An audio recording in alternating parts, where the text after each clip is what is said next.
Picture a January night in 1457 when the sea wind off the Welsh coast howled like a living thing. The stone walls of Pembroke Castle groaned under the force of the storm, their arrow slits glowing faintly with candlelight from within, somewhere deep inside the fortress. The scream of a young girl cut through the roar of the gale, a sharp, desperate sound that seemed to belong not to a noblewoman, but to a child caught in some unnameable terror. 13-year-old Margaret Beaufort lay on a narrow bed piled with linen sheets already blotched with fresh blood. Her hair, dark and heavy with sweat, clung to her cheeks. Her hands clawed at the coarse fabric, knuckles white, as another wave of agony ripped through her body. She was small, frail, and still in the last stretch of her own childhood, yet she was labouring to bring forth a child who would one day be crowned King of England. The chamber was heavy with the scent of beeswax and burning rosemary. Shadows of the midwives danced on the walls, their voices low and urgent in Latin prayers. The women exchanged glances they didn't want Margaret to see. They could tell this would not be an ordinary birth. The baby was large, the girl's hips narrow, even if both survived. Neither would emerge unscathed. Outside, winter had frozen the earth solid, sealing the fields in silence. Inside, time fractured into moments of pain and ragged breathing. This was no safe, soft place for a child to arrive in the world.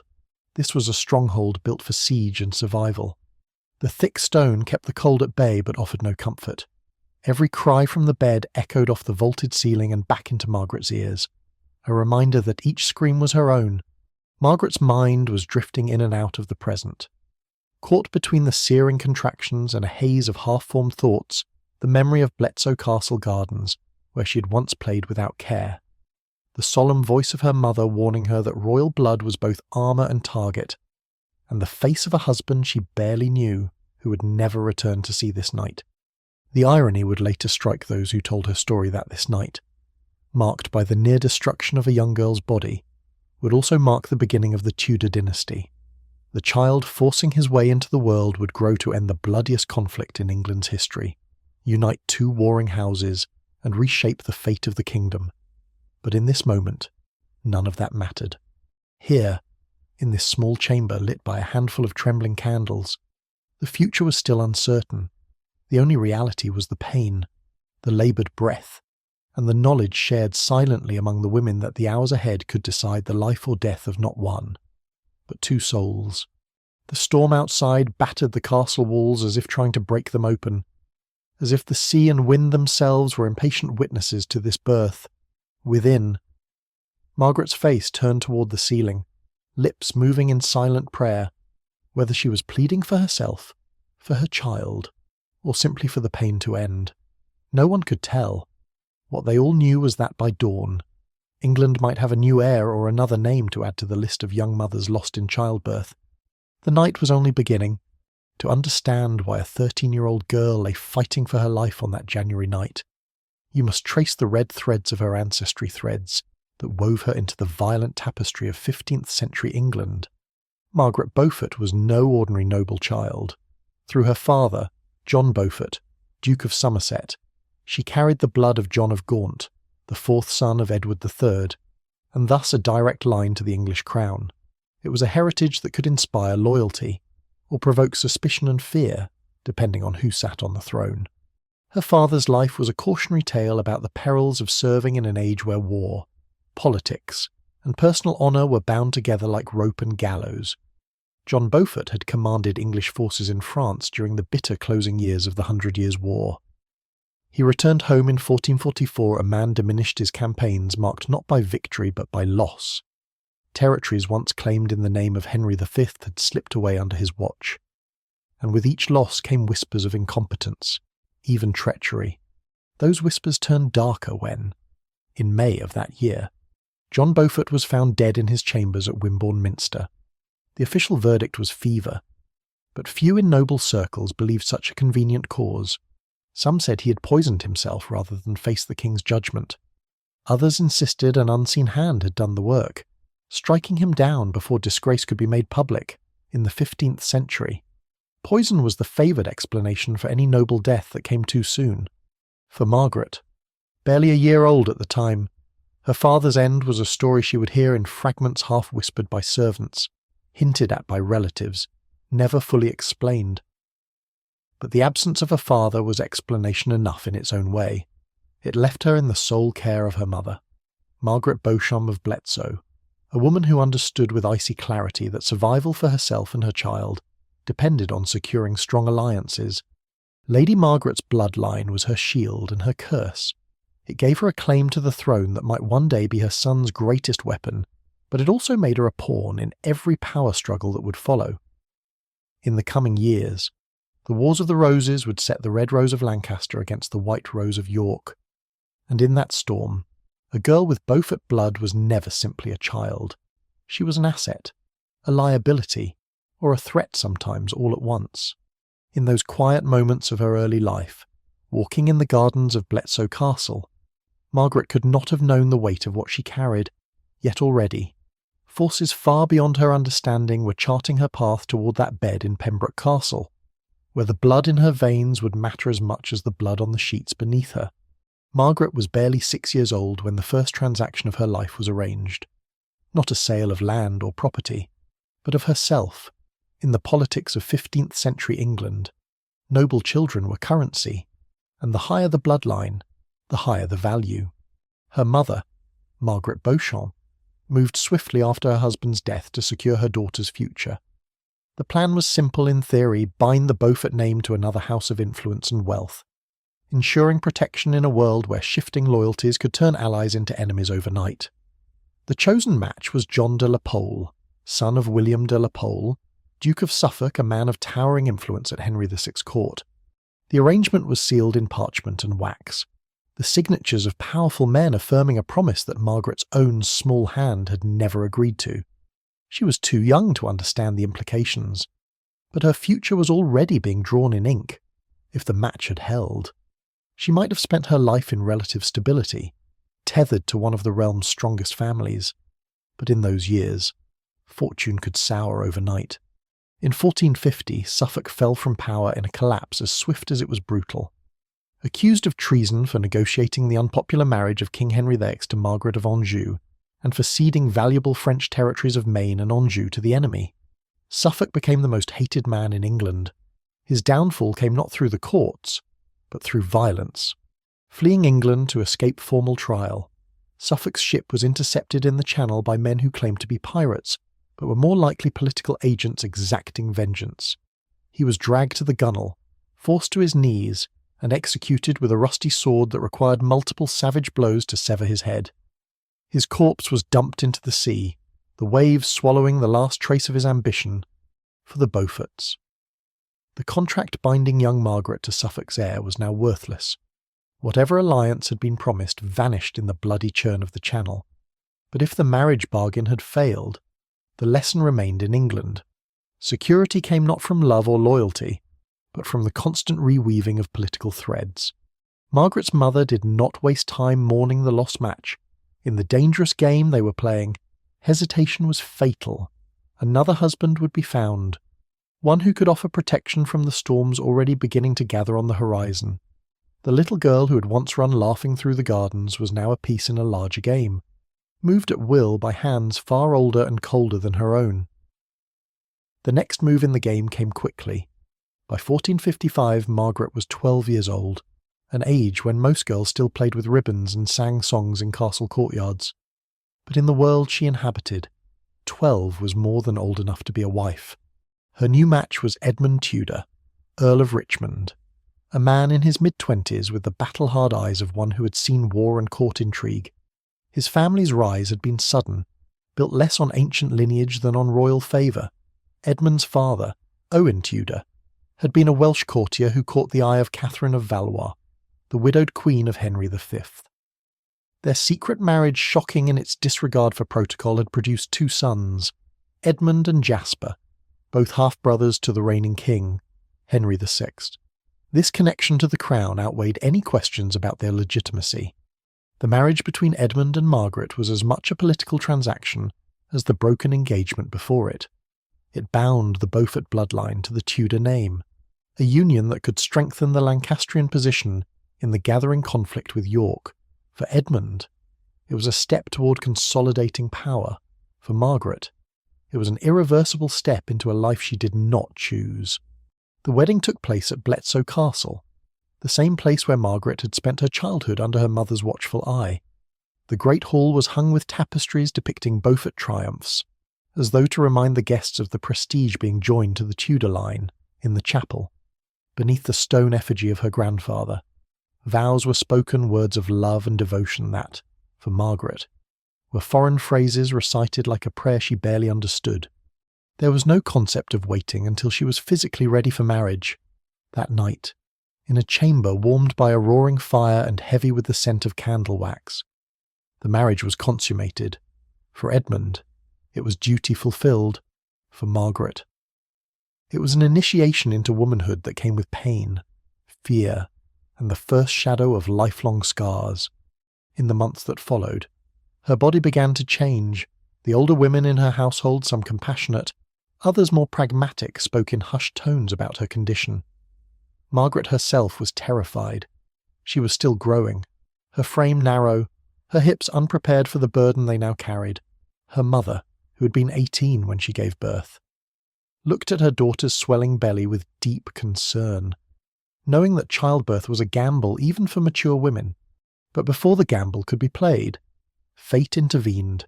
Edmund Tudor, campaigning in Wales for the Lancastrian cause, was captured by Yorkist forces and imprisoned in Carmarthen Castle. Within months, he was dead officially of plague, though whispers of murder persisted. Margaret, 12 years old, was now a widow, and she was pregnant. The news came to her on a November evening in 1456, carried by a messenger whose horse was lathered in sweat from the desperate ride across the Welsh hills. Margaret was in the chapel at Lampthe Palace, her hands clasped tightly, lips moving in silent prayer for her husband's safe return. She heard the echo of the messenger's boots on the stone floor before she saw him. The moment their eyes met, she knew. Edmund Tudor was dead. The details were as murky as the politics of the war that surrounded them. Some said he had been taken by surprise, his forces scattered before they could rally. Others whispered of betrayal from within his own ranks. The official story was plague an easy explanation in a time when disease stalked every prison and battlefield.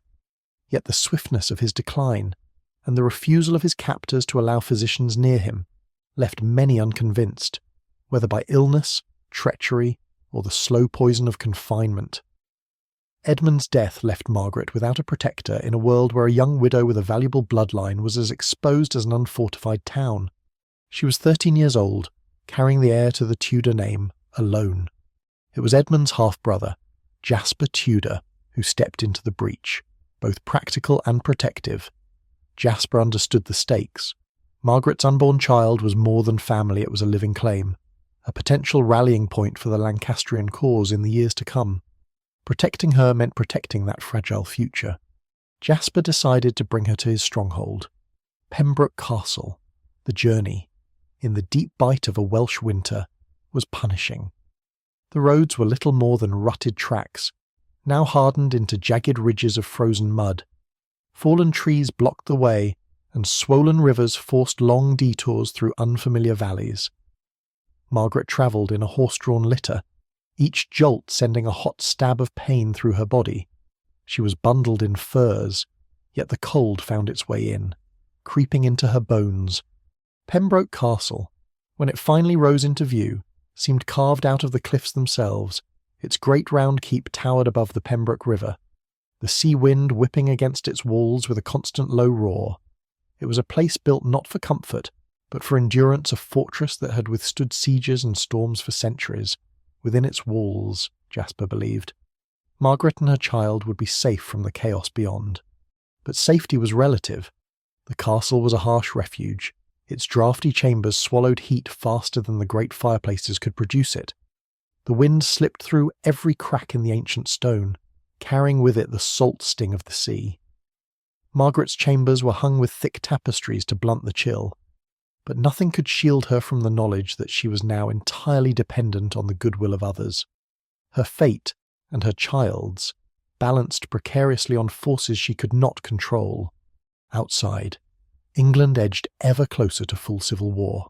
Inside, The young widow settled into a life of waiting for the child that might save her, or might cost her everything. The winter of 1456–1457 was the kind that made the sea itself seem hostile.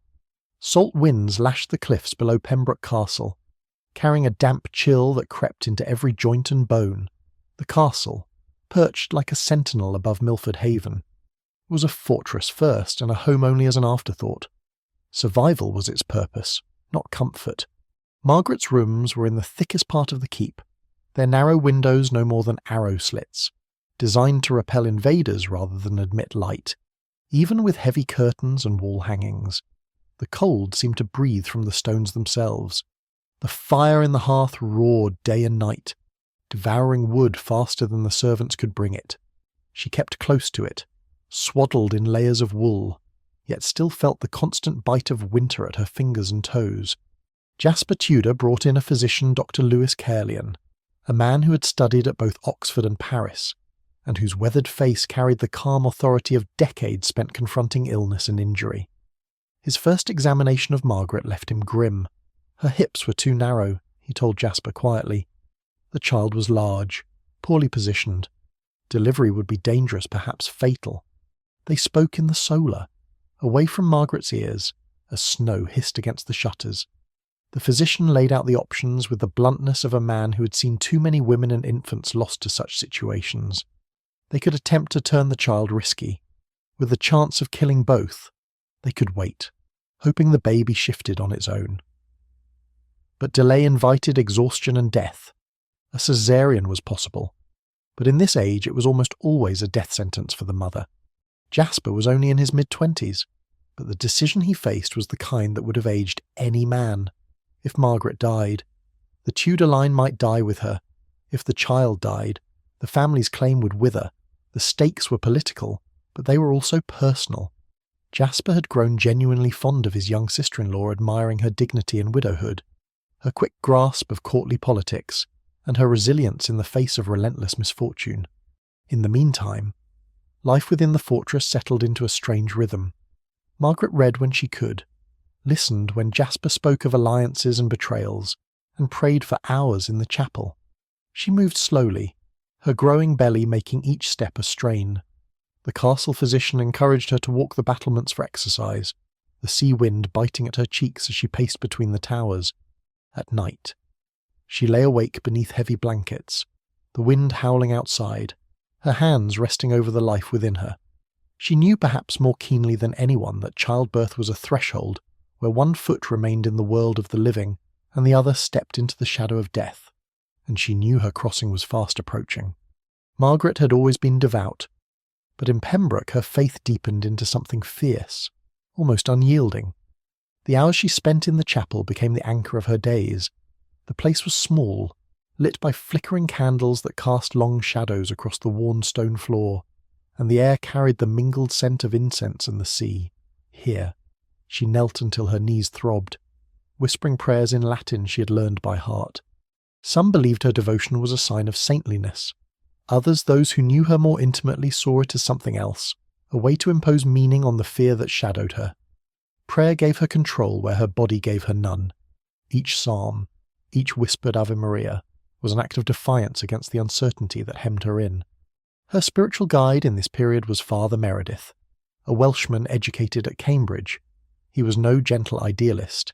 He told her plainly that prayer alone would not keep her or her child alive, that God often worked through the will and actions of his people. Prayer without action is empty, he would say, but action guided by prayer can move mountains. It was advice Margaret absorbed fully. When she was not in the chapel, she was in Jasper's solar, learning lessons no girl of 13 was expected to know. He taught her to read more than books, he taught her to read men, to listen for the meaning behind their words, to see the power plays in the tilt of a head or the pause before an answer. They spoke of the realm's tangled politics, of the great houses circling each other like wolves. Lancaster and York, cousins by blood, were already on the road to open war. Margaret's lineage tied her firmly to Lancaster, and Jasper made sure she understood both the privilege and the danger that came with it. These lessons were not given in the tone of idle conversation. They were survival training. If she lived through childbirth, she would need more than a noble name to protect her and her child. She would need allies, knowledge, and the ability to navigate the treacherous currents of a court where loyalty was as fleeting as summer sunlight. At night, lying awake. She sometimes thought of Edmund, his face already fading in her memory. She thought of the life she might have had if she were a different kind of girl, born to a different family, in a different century. But those thoughts never lingered long. In Pembroke's cold chambers, surrounded by the weight of stone and history, daydreams were luxuries she could not afford. She steeled herself instead. If God had placed her here, then he had also given her the tools to endure it, and she would endure no matter the cost. It began without warning. On a January evening in 1457, Margaret was walking the battlements as Dr. Caerleon had instructed fresh air and movement. He said, might help the child position itself better for birth. The sky was the colour of slate. The sea below churned white against the cliffs, and the wind cut through her cloak like knives. She had made only a few circuits when it struck a crushing, tearing pain that bent her double and stole the breath from her lungs. Her attendants rushed to her side, their faces tight with recognition. They had seen this before, a girl, barely grown herself, now at the mercy of a labour her body was never meant to endure, supporting her under the arms. They half walked, half carried her back through the castle's twisting corridors, the sound of her muffled cries echoing against the stone. In her chamber, the midwives were already preparing. They worked with the speed and grim efficiency of soldiers before a battle, setting out their instruments on a table by the fire. There were knives for the cord, but also for more terrible necessities. There were hooks and forceps in case the child could not be brought forth naturally. Bundles of herbs were thrown into the flames: lavender for calm, rosemary for strength, other plants whose names and purposes were known only to those who had brought both life and death into the world. The head midwife, Dame Gwen Furch Dafydd, had delivered children for 3 decades. She had turned breech babies, revived stillborns, and comforted mothers whose strength had failed before the work was done. But as she examined Margaret, her lined face darkened. This would be one of the dangerous ones. The girl's hips were too narrow, the child was ill-positioned. Both lives hung by the thinnest thread. For hours, the chamber was a crucible of pain. Margaret's screams rose and fell until her voice broke, replaced by hoarse gasps and the low animal sounds of endurance. Jasper paced the corridor outside, every cry twisting deeper into him, while Father Meredith knelt in the chapel, praying without pause. Servants hurried past with steaming basins of water and piles of clean linen, their eyes flicking toward the door as though trying to divine the outcome through wood and iron. 18 hours passed. The candles burned low, replaced again and again, each change marking another hour gone. Margaret's face was ashen, her hair plastered to her temples with sweat. Her lips cracked from thirst. The midwives coaxed, commanded, prayed, and cursed in turns. Dame Gwen tried every technique she knew: massage, shifting positions, murmured encouragement. Still the child refused to come. By the time dawn light seeped grey through the window slits, Margaret's strength was nearly spent. Dr. Caerleon, summoned from uneasy sleep, examined her and spoke in urgent whispers with Dame Gwen. The baby's heartbeat was weakening. Margaret was bleeding inside. There was one option left: manual extraction. It might save the child, but it could kill the mother. Dame Gwen made the sign of the cross, invoking St. Margaret of Antioch, patron saint of childbirth. Then, with steady hands, she reached into the narrow, torn passage of the young girl's body to guide the child into the world. The moment seemed to stretch beyond time until a small, pale figure, slick with blood and fluid, emerged into the chill air. For a heartbeat, there was no sound but the fire's crackle. Then Dame Gwen cleared the baby's throat, and a thin, furious wail split the chamber. Henry Tudor had been born. The cry of the newborn was the first living sound to pierce the fog that had closed over Margaret. Half conscious, her body broken by the ordeal, she turned her head toward the sound as if pulled by some invisible thread. Dame Gwen, her hands still trembling from the effort, placed the baby on Margaret's chest for a fleeting moment, a ritual as old as motherhood itself. He was small, swaddled hastily, his skin flushed from the rush of air into new lungs. Margaret's arms lifted only slightly before falling back, too weak to hold him, but her eyes, those sharp, determined eyes that would one day stare down kings, locked on his face. She traced every detail as if committing them to memory in case this was the only time she would see him. The midwives moved quickly to tend to the child near the fire, leaving Dr. Caerleon to examine Margaret. His practised hands found what he had feared: deep tearing, internal injuries so severe they would never fully heal. He spoke in hushed tones to Jasper outside the chamber, the words permanent damage and no more children slipping into the cold air. At 13, Margaret Beaufort's childbearing years were over. One birth had claimed her youth, her health, and her future as a mother save for this one boy. The days that followed were a grim battle against death. Fever rose and fell in her fragile body.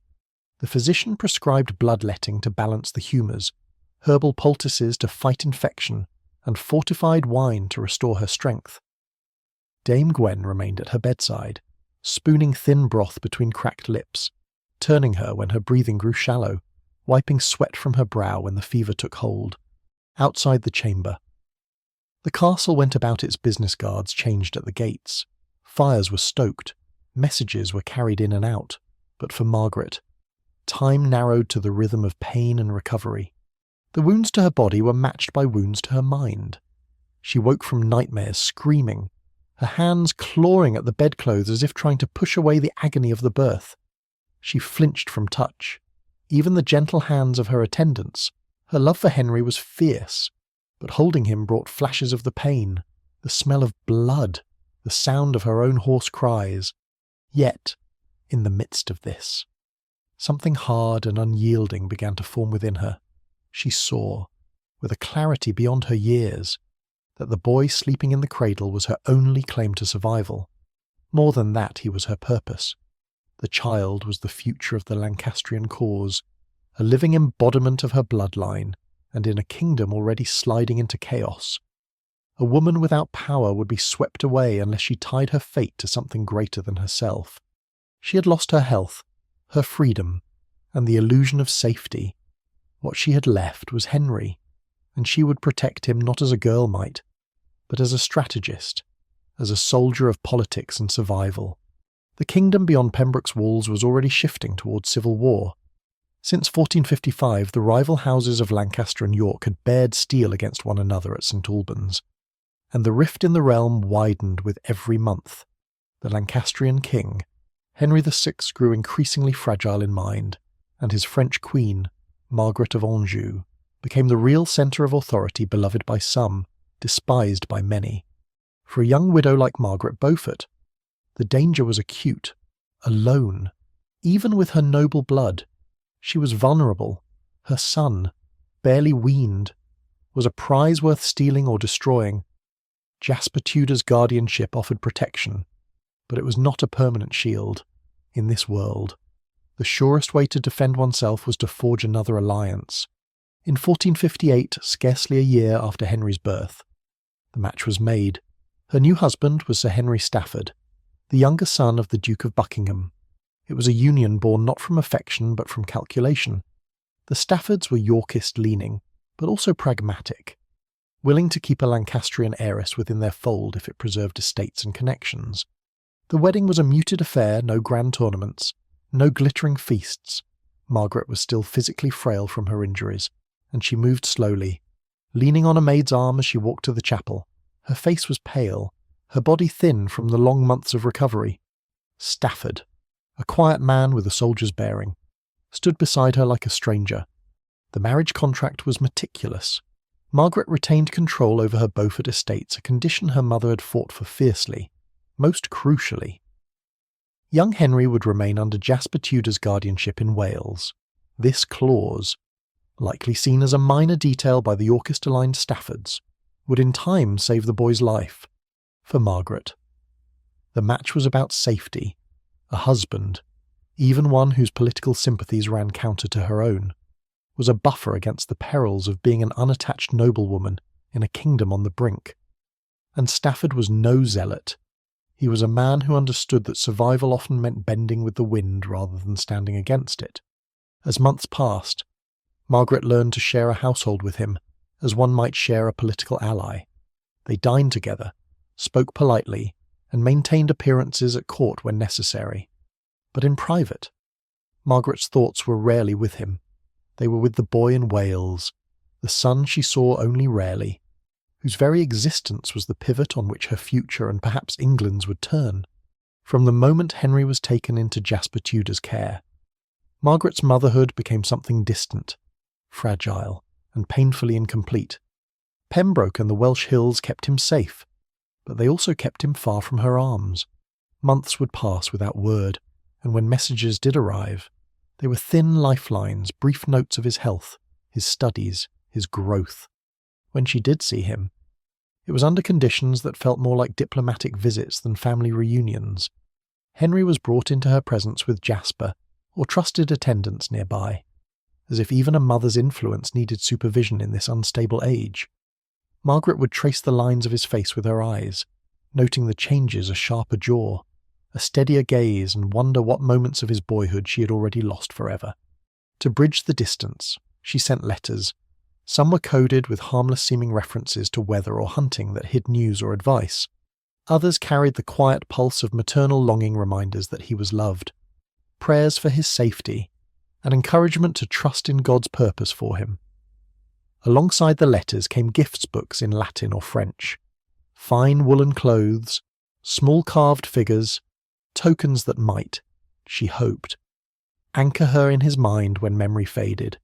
In her own life, Margaret turned her energy inward, building herself into something more formidable than the girl who had survived that first terrible childbirth. She learned to manage her estates with a precision that would rival any steward, studying account rolls and land records until she could recite her tenants and revenues from memory. She became versed in law not as an idle curiosity, but as a shield to protect her holdings from encroachment. Her household became a place of quiet learning. She read histories of kings and chronicles of battles, theological treatises, and the poetry of Chaucer. She built a library that was said to be one of the finest private collections in England, filled with volumes in Latin, French, and English. Every page she studied was a layer of armour. Every skill she mastered another weapon for the wars ahead, not only the wars fought on fields, but those waged in council chambers and court corridors. Yet beneath the layers of discipline, the ache for her absent son remained. It was a constant, like the sound of the wind in Pembroke's towers, sometimes a whisper, sometimes a howl, but never silence. And though she could not yet know it, the separation was shaping both of them, Henry into a young man schooled in the resilience of exile, and Margaret into a mother who would fight, in ways subtle and bold, to one day bring him home. The year 1461 brought a reckoning unlike any England had seen. On Palm Sunday, March 29th, the armies of Lancaster and York met at Towton in Yorkshire, and the snow that fell that day turned red. Chroniclers would later claim more than 50,000 men fought, half of them never to rise again. It was the bloodiest battle ever fought on English soil, a slaughter so great that the streams ran crimson for days. For Margaret, far from the field, news of Towton came in fragments. First, the rumour of a great clash, then the confirmation of a Yorkist victory, and finally the whispered lists of the dead. The Lancastrian cause lay in ruins. King Henry VI had fled into exile in Scotland, his queen with him. Those of Lancastrian blood who remained in England were suddenly prey. In this atmosphere, Margaret's position became perilous. Her marriage to Henry Stafford offered some protection. His Yorkist sympathies kept suspicion from her door, but she knew that if the wrong eyes turned toward her son in Wales, all the protection in the world might prove meaningless. Henry was not yet 5 years old, but in the eyes of York, he was already a threat, a living link to the Lancastrian claim. Margaret's response was quiet but relentless. She began cultivating informants, slipping coins and favours to servants, merchants, and minor clerks who could pass her scraps of news from Pembroke. Anything reports of troop movements, changes in garrison command. Letters passing between York and Wales was valuable. She pieced together the picture like a weaver knotting threads in a hidden tapestry. One designed to keep her son's name off the lips of his enemies. Her vigilance only grew sharper in 1469 when Henry Stafford, fighting for Edward the Heir at the Battle of Edgecote, suffered a grievous wound to his thigh. The injury festered, leaving him partially lame and deeply disillusioned. He had risked life and limb for the Yorkist crown and received little in return. Margaret tended him through long, painful months of recovery, her nursing accompanied by soft-spoken observations about the king's failings, the corruption in his circle, the neglect shown to loyal men. She never pressed her words as open treason that would have been foolish, but she planted them like seeds in winter soil. Stafford's loyalty began to shift, almost imperceptibly at first, from steadfast Yorkist service to something cooler, more questioning. Margaret understood that politics, like war, was often won through patient preparation rather than a single decisive blow. The snow at Towton had melted years ago, but for Margaret, its lesson endured. The ground could be soaked in blood one day and claimed by new masters the next. In such a world, survival was not about winning every battle. It was about living long enough to choose the right one to fight. In 1470, the political world turned upside down. Richard Neville, Earl of Warwick, once Edward III's kingmaker, fell out with the very monarch he had helped to the throne. Nursing his wounded pride and hungry for power, Warwick made the unthinkable move allying with Margaret of Anjou to restore the deposed Henry VI. For Margaret Beaufort, this was more than a curious twist of politics, it was a flicker of hope. If Henry VI could be restored, the Lancastrian cause would breathe again, and her own son's prospects might shift from exile in Wales to a future in court, quietly, cautiously.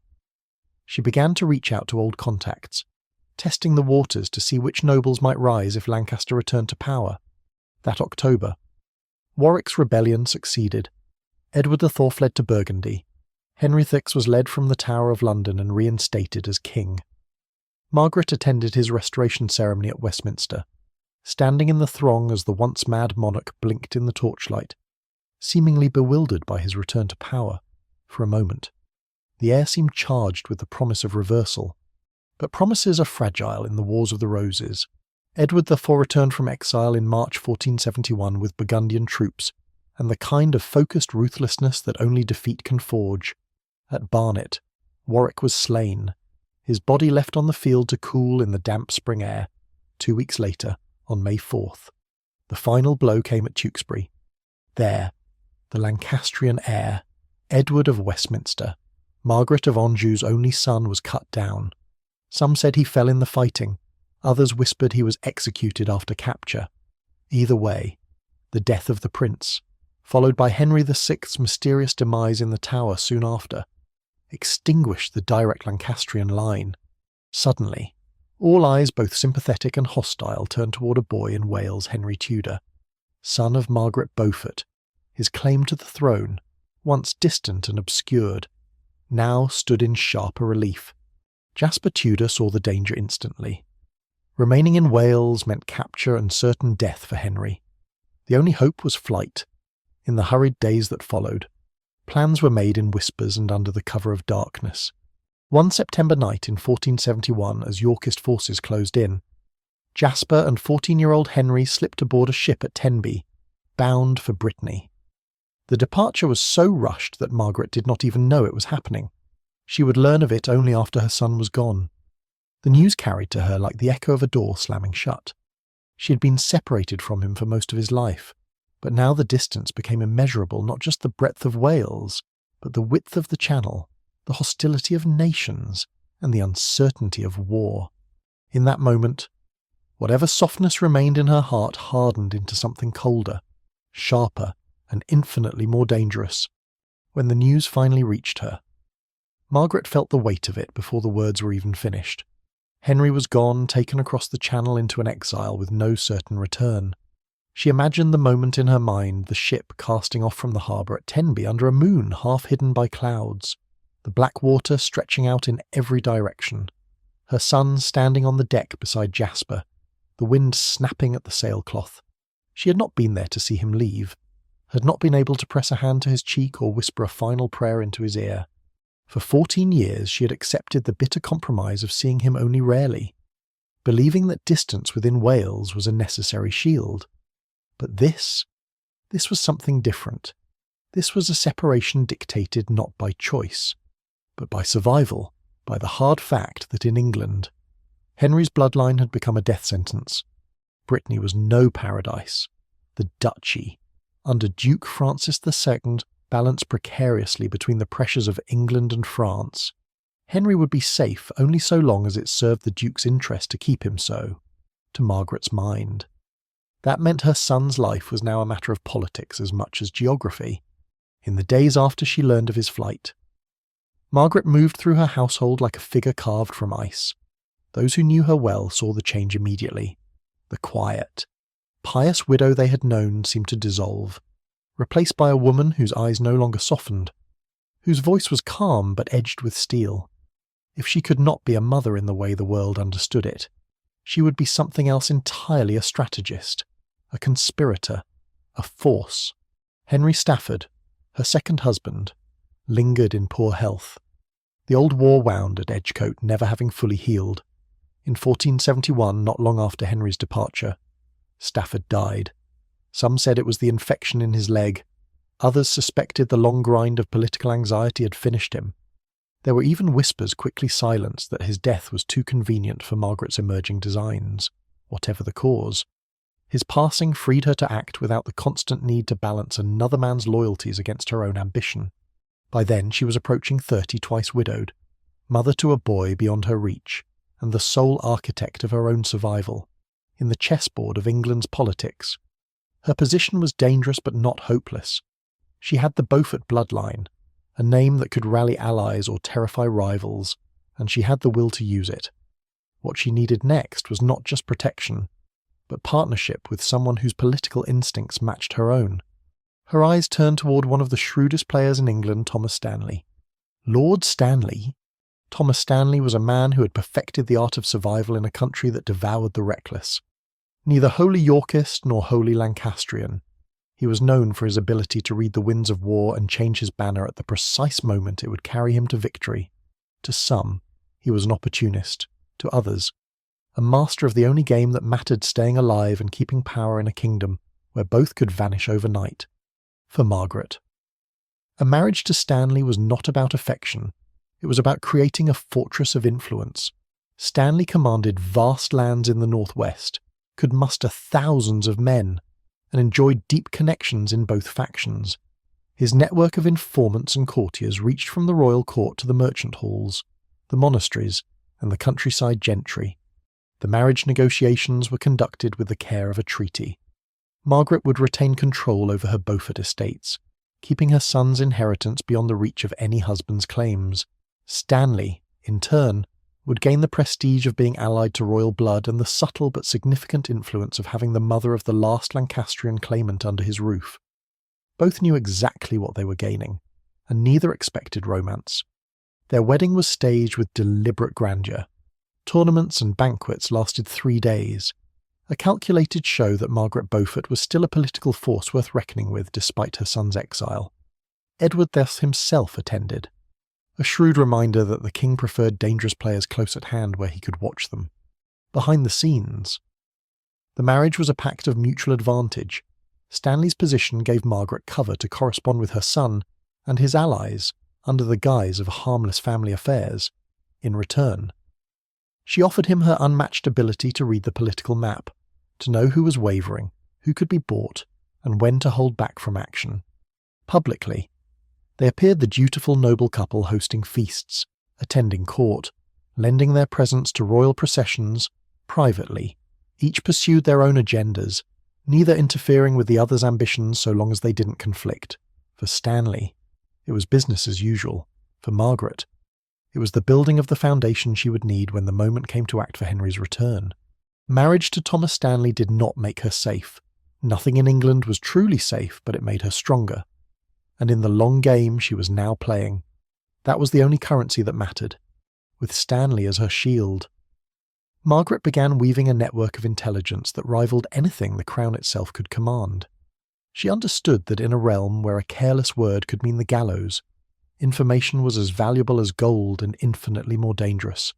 Her agents were not soldiers or lords, but people no one thought to suspect: merchants who crossed the channel with bolts of cloth and came back with whispers from Brittany, clerks who handled correspondence and quietly copied the king's letters, Monks and nuns who travelled between abbeys carrying messages folded into prayer books. Household servants who overheard more in a day than most nobles learned in a month. At the heart of this web was Henry, now in the Breton court of Duke Francis II. Communications with him were perilous.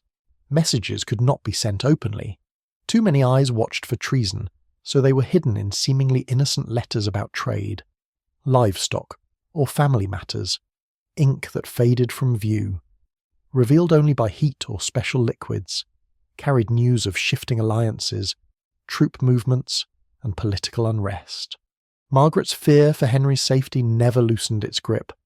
She lived with the constant knowledge that Duke Francis might one day trade the boy's life as a bargaining chip to England or France.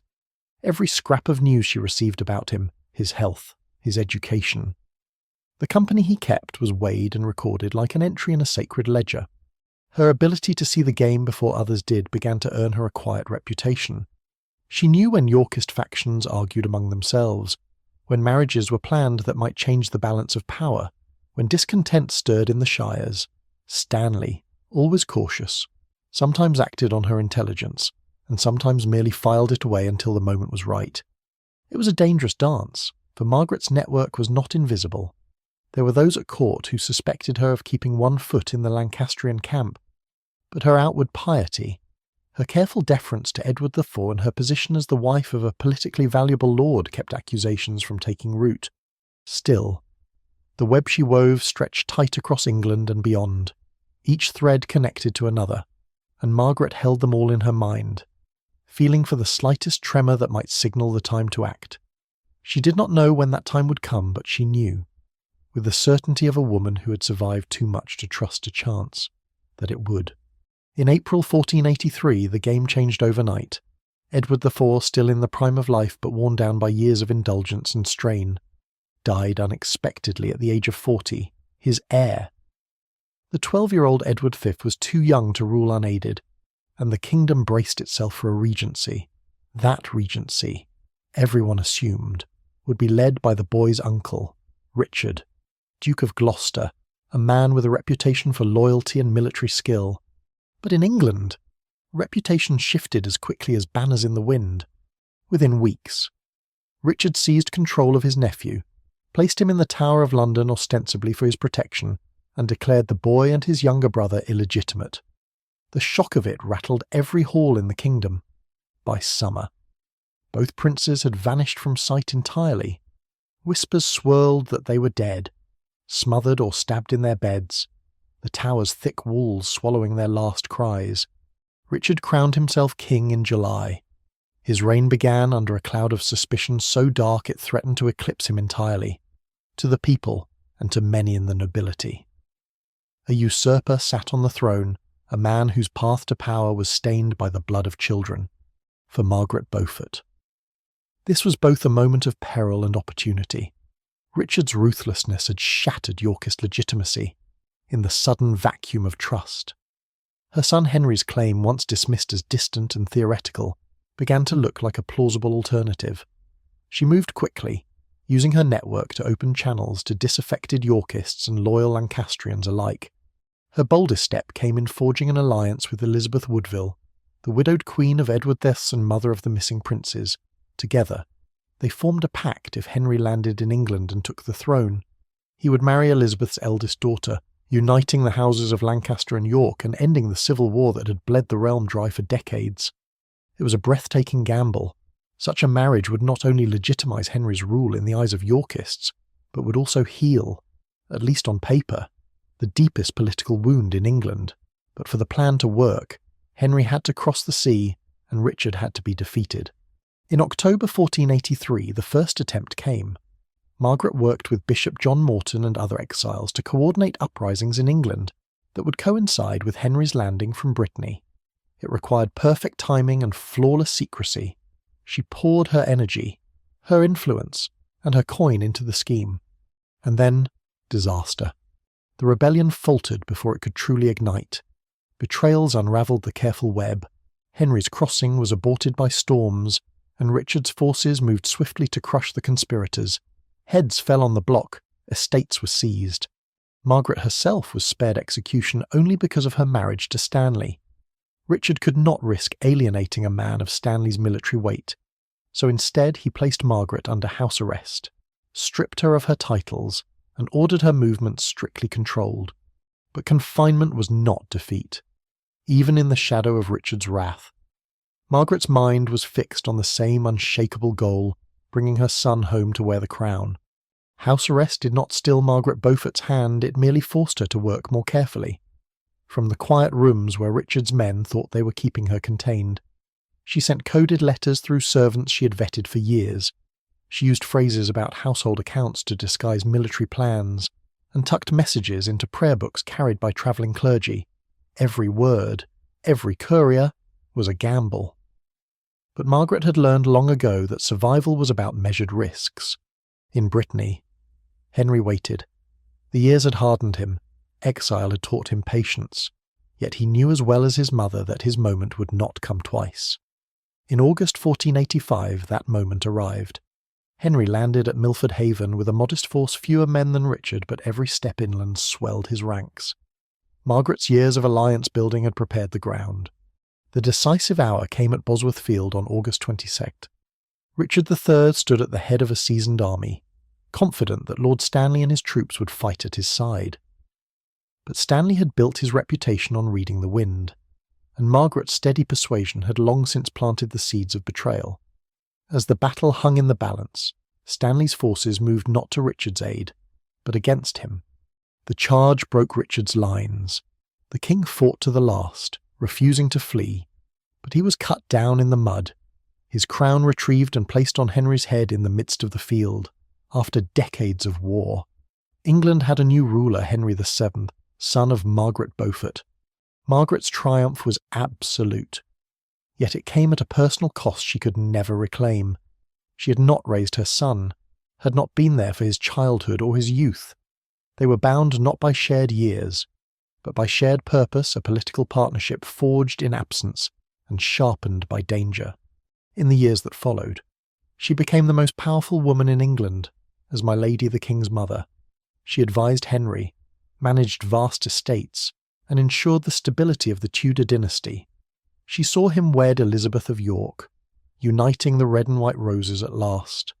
She watched the realm settle into an uneasy peace, the bloodletting of the past receding into memory. Margaret died in 1509, just days after the coronation of her grandson, Henry VIII, in Westminster Abbey. Her tomb bears a Latin inscription praising her piety, her wisdom, and her role in ending the wars that had torn England apart. But stone cannot speak of the scream that began it, all the sound of a child forced into womanhood, labouring in the cold chamber of Pembroke Castle. That echo belongs to the walls of the fortress, to the wind off the Welsh sea, and to the story of a girl who, through suffering that might have broken her, forged the steel that would found a dynasty.